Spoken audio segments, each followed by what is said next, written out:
हाय. आज आम्ही डेटवर चाललोय. म्हणजे बऱ्याच दिवसांनी अवीला सुट्टी आहे. तर आमचं असं आलं की कुठेतरी बाहेर जाऊ. बरं, मुंबईतल्या मुंबईत राहूनही कुठे जाणं होत नाही. त्यामुळे आज आम्ही असं ठरवलंय की कुठेतरी बाहेर जायचं. हे फुल पिकनिक मूडचा चष्मा वगैरे, आय मीन सनग्लासेस आहेत. तर आधी म्हणजे अगदी ब्रेकफास्ट पासून, ब्रेकफास्ट म्हणजे माझी जेवणाचीच वेळ झाली आता म्हणा. ब्रंच काइंड ऑफ ब्रंच करायचा. तर त्यासाठी आम्ही चाललोय आता कुठे, मैसूर कॅफे नाही, मद्रास कॅफेला, सायनला. आणि तिकडनं अशा पिकनिकचा प्रारंभ होणार आहे. तर भेटत राहूया. मुंबईतनं बाहेर पडताना 7 वाजून गेले. म्हणजे आता तर 11च वाजत आलेत, पण तरी 7 वाजून गेले की हे असं चित्र असतं. त्यामुळे आपल्याला पोचायला आता उशीर होणार आहे. सुटका नाही ट्रॅफिक मधून, आणि ती सुटका नाही. त्यामुळे डोकं शांत ठेवण्यासाठी माझा उत्तम उपाय आहे. म्हणजे तुम्हाला वाटत असेल की आता ट्रॅफिक आहे, दोघच जण गाडीत आहेत, तर छान गप्पा वगैरे होतील, तर तसं काही नसतं. नाही, असं काही नाही.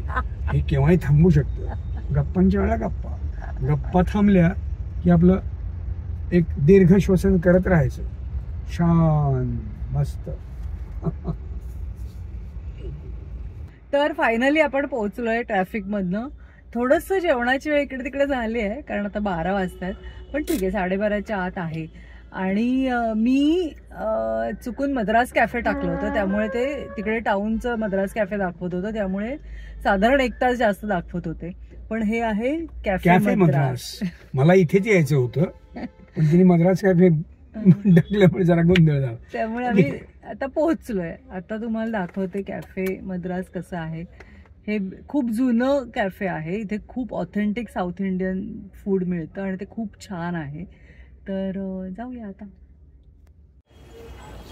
तर हे आहे कॅफे मद्रास. हे छोटंसं हॉटेल आहे आणि ह्याच्या बाजूला जे दिसतंय छोटंसं दुकान, ते त्यांचंच आहे. आणि तिथे सगळी ऑथेंटिक पोळी चटणी किंवा कॉफी अशा सगळ्या गोष्टी ज्या साऊथ इंडियन आहेत त्या मिळतात. हा होता आजचा मेन्यू. साऊथ इंडियन म्हटलं की फुलं ओघाने आलीच. खूप छान फुलं होती आणि देव्हाराही जुना होता. ह्या घंटा कशासाठी होत्या मला कळलं नाही. हे होतं कॅफे मद्रासचं मेन्यू कार्ड. मग आम्ही मागवला तुप्पा डोसा. असा तुपाचा चमचा होता आणि पोळी चटणी आणि साधी चटणी होती.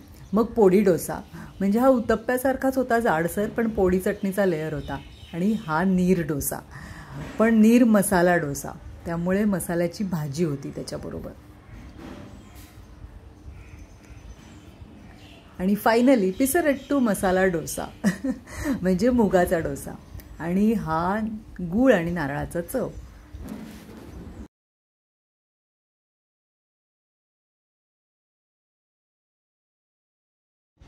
साऊथ इंडियन हॉटेलमध्ये गेल्यावर फिल्टर कॉफी घेतली नाही तर मग काय मजा.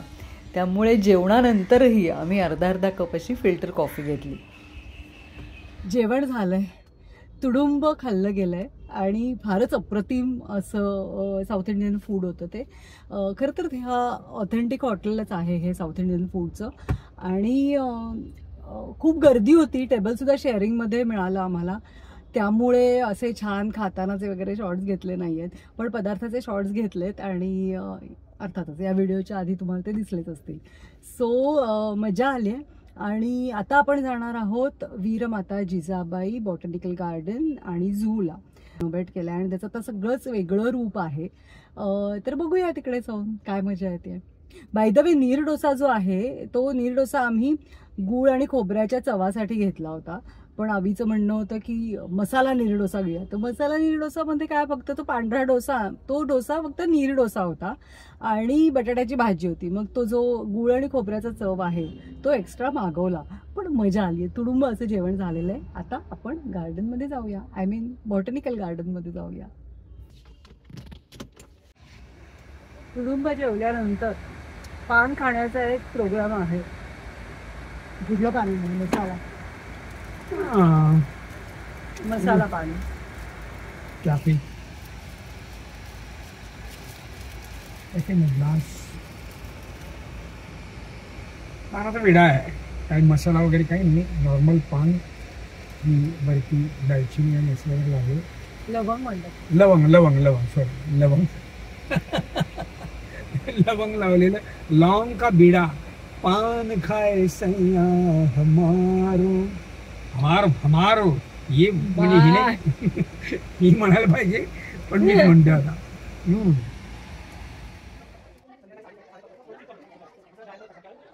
डॉक्टर अभिषेक साटम यांनी आम्हाला झूची आणि बॉटॅनिकल गार्डनची खूप छान माहिती दिली.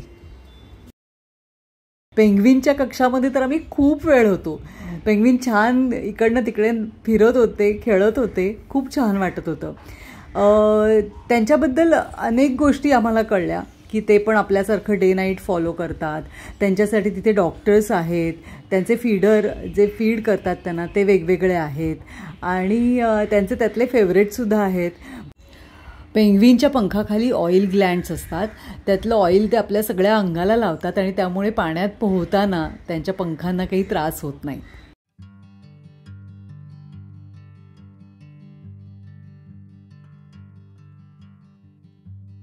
पेंग्विनना नुकतीच 2-3 पिल्लं झाली होती आणि ती त्या अशा कोनाड्यामध्ये बसली होती.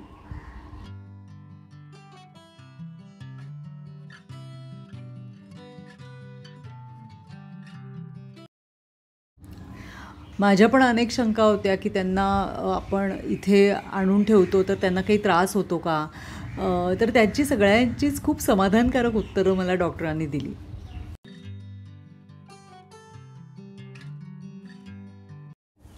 तिथून बाहेर पडल्यानंतर आम्ही काही छान अशी झाडं बघितली.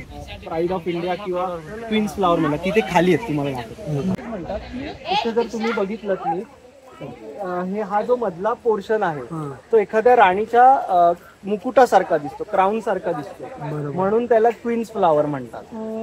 मराठीत जारूळ किंवा तामण असं म्हणतात.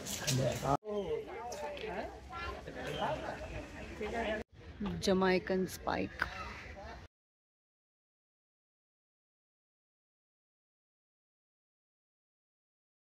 कमळासारखं मोठं फुल येतं इथे दिसतंय.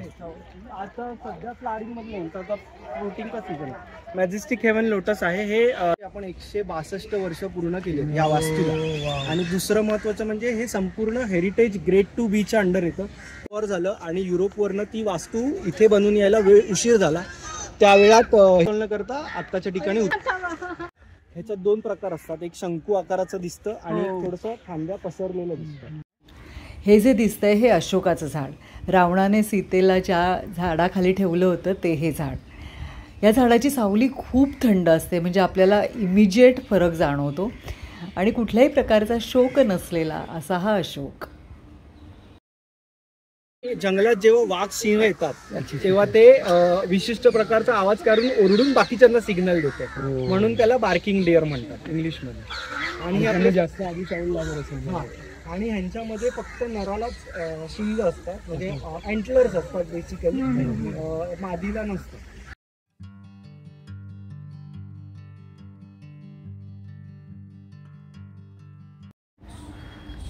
वाघांच्या दालनासाठी रणथंबोरच्या वास्तूची रेप्लिका इथे केलेली आहे की बघणाऱ्यांना फील व्हावं की इकडे रणथंबोरमध्ये येऊन आपण वाघ बघतोय. यांना फीड करताना त्यांचं खाणं हे वेगवेगळ्या झाडांवर उंचीवर ठेवलं जातं. टेरिटरी मार्किंगचं इन्स्टिंक्ट त्यांचं जिवंत राहावं म्हणून वाघाची किंवा बिबट्याची युरिन कुठे कुठे शिंपडली जाते, सो दॅट ते टेरिटरी मार्किंग करतात. याचं नाव जय आहे आणि हा आहे कुठे गेला हा रुद्र. सकाळी या झाडावर त्यांनी स्क्रॅचेस केलेले आहेत.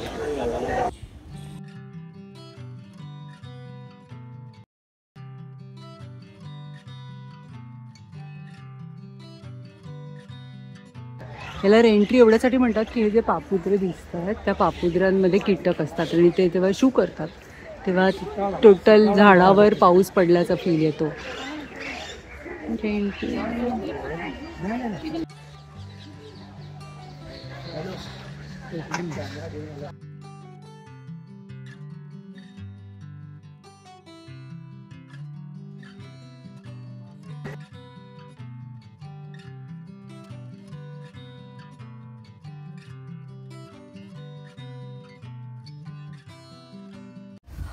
बिबट्यांच्या दालनामध्ये आतली झाडं तशीच ठेवलेली आहेत, ती तशीच ठेवून बाकीचं कन्स्ट्रक्शन केलं आहे आणि नेटसुद्धा स्टेनलेस स्टीलचं आहे, लोखंडाचं नाही. टियर मार्किंग असते जी बिबट्यात नसते आणि बिबट्यामध्ये रोझेट म्हणजे फुलांच्या गुच्छासारखे पॅटर्न असतात, ह्याच्यात सॉलिड पॅटर्न असतात. आणि ह्याचं पण एक रिझन आहे, म्हणजे हा गवताळ प्रदेशात आढळतो, तिथे आपल्यासारखी जंगलं नसतात किंवा सावली नसतात, त्यामुळे बिबट्याला त्याच्या विजनमध्ये आयसाईटमध्ये काही प्रॉब्लेम नको व्हायला. म्हणजे जो येणारा सूर्यप्रकाश आहे तो डायरेक्ट डोळ्यावर पडतो, तो रिफ्लेक्ट व्हावा म्हणून हे लागले. त्याच्यामुळे त्यांना विजनला काही प्रॉब्लेम होतो. पाण्याला ज्या काही गोष्टी असतात त्याचा काही ना काही सिग्निफिकन्स असतो, पण तो बऱ्याच लोकांना माहीत नसतो. ते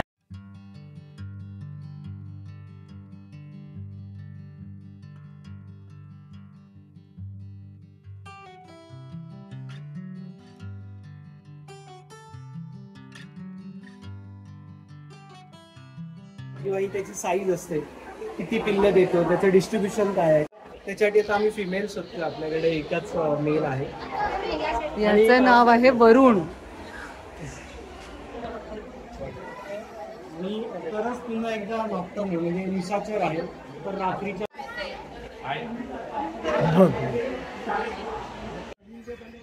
ब्रिटिशांच्या काळात इथे संध्याकाळी बँड वाजवला जायचा, म्हणून याला बँड स्टँड म्हणतात.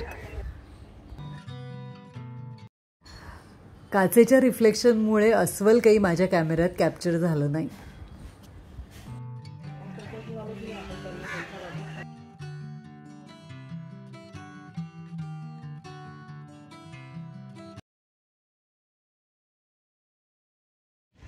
त्याच्या म्हणजे आपण जर मी आता सांगितलं की ह्या झाडावर बॉक्सिंग करा तर कोण करू शकतो, कारण की त्याचा जो आउटर लेअर आहे ना, तो आपण खूप सारे टिश्यू पेपर एकत्र ठेवल्यावर कसं होतं तशा पद्धती एकदम सॉफ्ट आहे.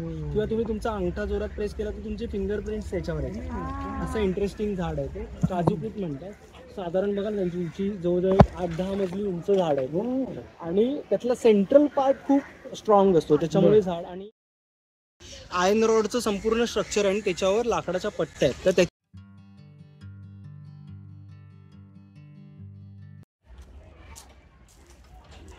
पण हे किती छान केलंय म्हणून. काय मराठी आहे काय म्हणालास त्याचं? वुडलाथ काष्ठ संरक्षित. वुडलाथ काष्ठ संरक्षिक. दादा तर इथे सकाळचे स्प्रिंकलर्स ऑन असतात. त्याच्यात काय होतं, हे झिगझॅग पॅटर्नमुळे ना लाईट डिफ्यूज सॉफ्ट होते, तर तशा पद्धतीची झाडं इथे लावली. किती सुंदर. आणि मग त्याचं हे पेबल स्टोनचा आहे, हे सगळ्या अशा छोट्या छोट्या गोष्टी असतात.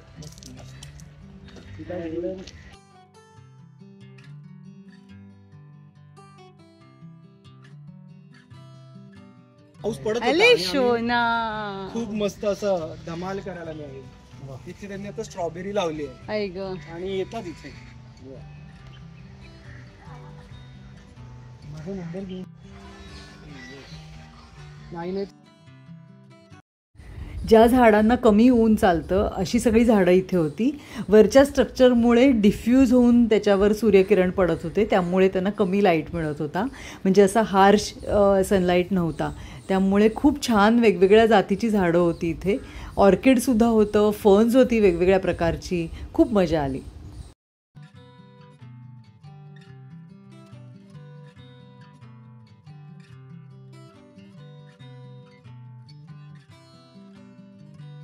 हे आहे बर्ड फर्न.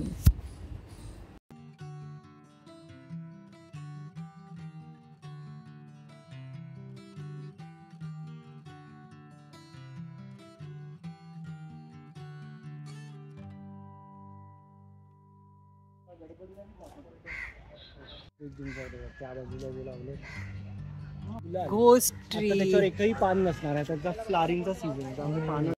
आणि हा किंग अल्बर्ट एडवर्ड 7वा.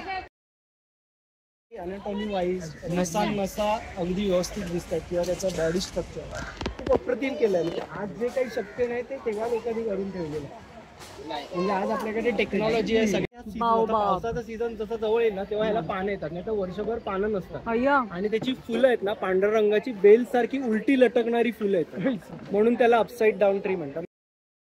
तहान भागवण्यासाठी हत्ती या झाडाचा बुंदा खातात. तो ऍक्च्युअलच गोळा असतो. तिचं पाहायला पिंकिश असतो ना तो, पीचिश पिंकिश. हा, ह्याला रोज ऑफ व्हेनेझुएला म्हणतात, लाल झुंबर. त्याला छत्रबलाक म्हणतात मराठीत. इंग्लिश नाव आहे लेसर एक्झिस्टन्स स्टॉल. 5 वर्षांनी त्याचं इथे ब्रीडिंग झालं आता, हे नवीन बनवल्यापासून पहिल्यांदाच. सो ही जी आपण जी काही व्यवस्था दिली आहे ही त्यांच्यासाठी खूप योग्य आहे. याचं एक उत्तम उदाहरण हे पक्षी इथे आता चित्रबलाक म्हणतात. आणि तो त्या एकाच कलरचा असतो, मग त्याचा ग्रे होतो थोड्या दिवसांनी. अच्छा अच्छा अच्छा.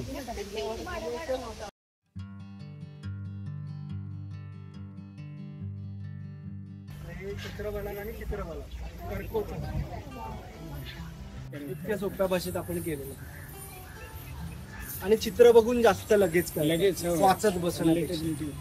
आणि मग तोच काय काय करताय की ह्या सगळ्या गोष्टी करताय, भांडण, फुलांना भरवणं, घरटी बनवणं, या सगळ्या गोष्टी, शिकार करणं. इकडे त्या स्नाऊटच्या वरती जो घडा असतो ना तो खूप मोठा असतो, म्हणून त्याला ती आणि ही गंगा आणि तिच्या उपनद्यांमध्ये सापडते संपूर्ण जगात. ही एंडेमिक टू इंडिया, याला एंडेमिक स्पीसीज म्हणतात, कारण ती जगभरात फक्त एका पर्टिक्युलर जागेतच सापडते.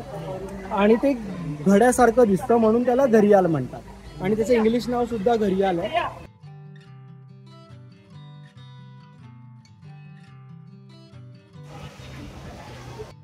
Wild life trading, illegal trading भरपूर होतं यांचं, कारण जन्माला येतात तेव्हा खूप छोटे असतात, त्यामुळे इझिली कॅरी करता येतात, त्याच्यामुळे खूप तस्करी होते मोठ्या प्रमाणात.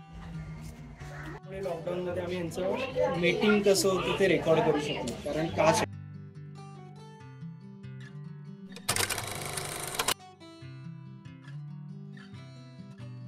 मुळात हे झाड भारतातलं नाहीच आहे, हे देऊन टाकलं कैलासपती. त्याचं इंग्रजी नाव आहे कॅनन बॉल ट्री, कारण ह्याची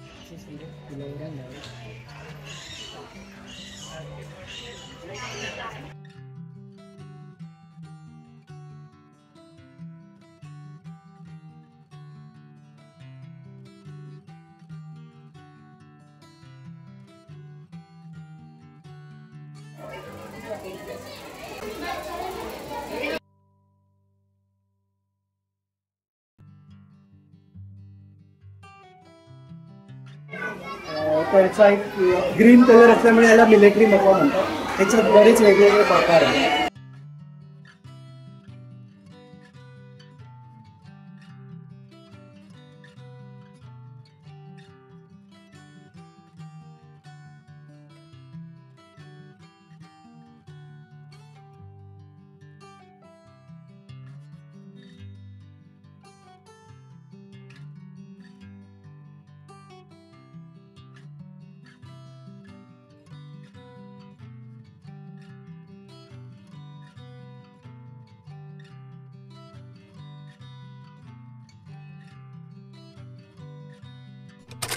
तर अशा रीतीने वनस्पती उद्यान आणि प्राणी संग्रहालय आपलं बघून झालंय.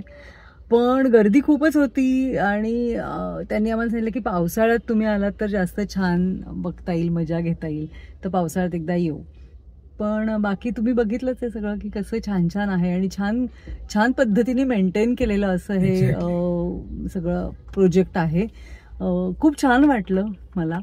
आणि चहा नाही, कावा झालेला आहे आमचा पिऊन.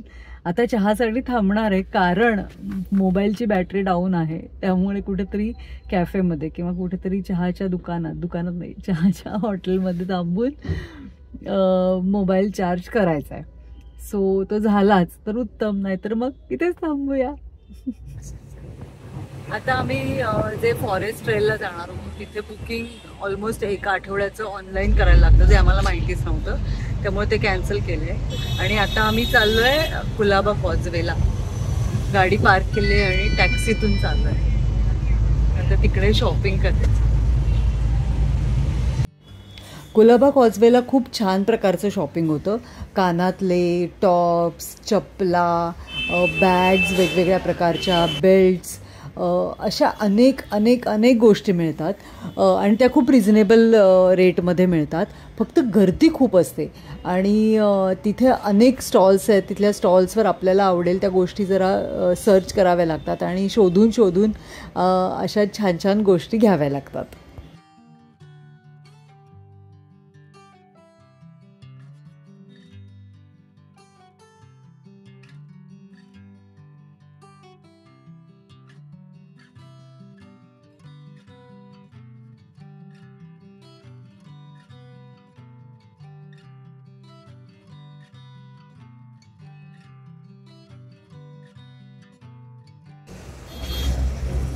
खूप शॉपिंग झालंय आणि आता पायाचे तुकडे पडलेत आणि टॅक्सी शोधणं चाललंय. आता जे शॉपिंग झालंय ते तुम्हाला व्हिएतनामला दिसेलच. पण आता फक्त काहीतरी सूप वगैरे घ्यायचं आहे किंवा हा एक वेगळी डिश ट्राय करणार आहे, तर तिथे भेटूया.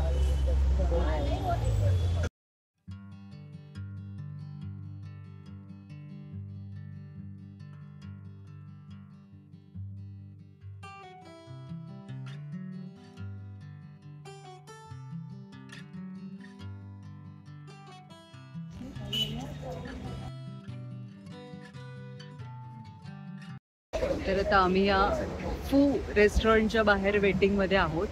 इथे चायनीज खूप छान मिळतं, म्हणजे आम्ही व्हेज आहोत, व्हेज सुशी चांगलं मिळतं असं म्हणतात. तितिक्षाने सांगितलं मला. So let's try. ॲम्बियन्स तर कमाल आहे आतला, बघूया.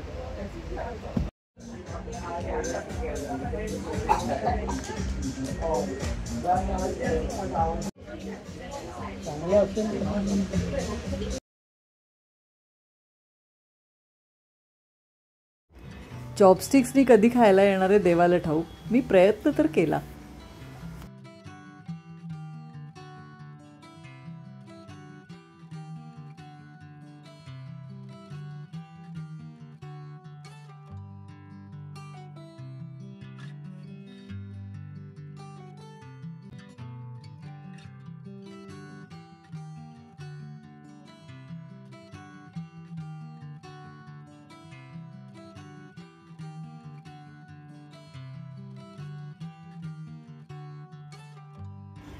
सूप आणि व्हेज सुशी खाल्ल्यानंतर आम्हाला हे मँगो डेझर्ट कॉम्प्लिमेंटरी देण्यात आलं होतं आणि जे फारच कमाल होतं.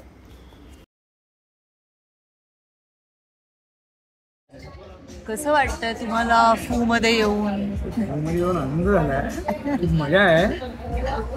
पण हा आनंद एकट्यानेच शेअर करायला लागतो. पण इतक्या छान छान डिश येत आहेत, मला एकट्याला संपवायला लागतं. एक सूप खायले आणि संपला विषय. मी डाएटवर आहे. डाएटवर आहे. बघ आणि प्रेमाने डेझर्ट दिला आणून, मला एकट्याला संपवायला लागतं.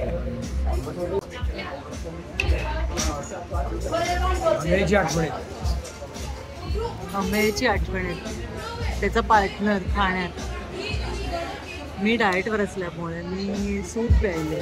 चुकीचा दिवस निवडला आज इकडे फूमध्ये यायला, पण नेक्स्ट टाइम परत एकदा येऊ. ते फार कमाल आहे रेस्टॉरंट. जिंजर कँडी आणि कोकोनट कँडी आम्हाला कॉम्प्लिमेंटरी मिळालं. कोकोनट कँडी हे नारळाच्या वडीसारखंच लागत होतं.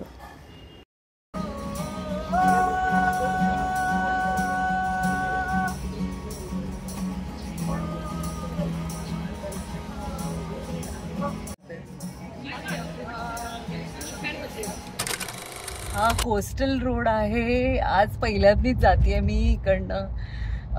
हा टाऊनपासून जो सुरू होतो तो मला वाटतं आता वरळीला बाहेर पडेल. कमाल टाइम सेव्हिंग असा हा रोड आहे. अर्थात आता इथे खूप उशीर झाल्यामुळे ट्रॅफिक नसेल, पण इतका कमाल रोड केला आहे. खूप लाईट्स आणि फारच सुंदर असा हा रोड आहे, कोस्टल रोड.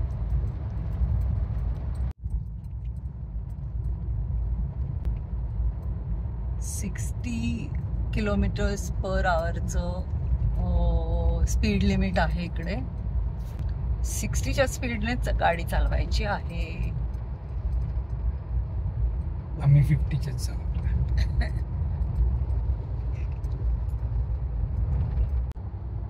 आता आपण बाहेर पडणार आहोत. ये. आणि हा कोस्टल रोड पुढे सी लिंकला जॉईन होणार आहे आणि डायरेक्ट बँड्रा. हजी आली. इकडे समुद्र आहे, पण तो काळोखामुळे काहीच कळत नाही आता आपल्याला. चंद्र मात्र दिसतोय. दिसला का? कुठे गेला का?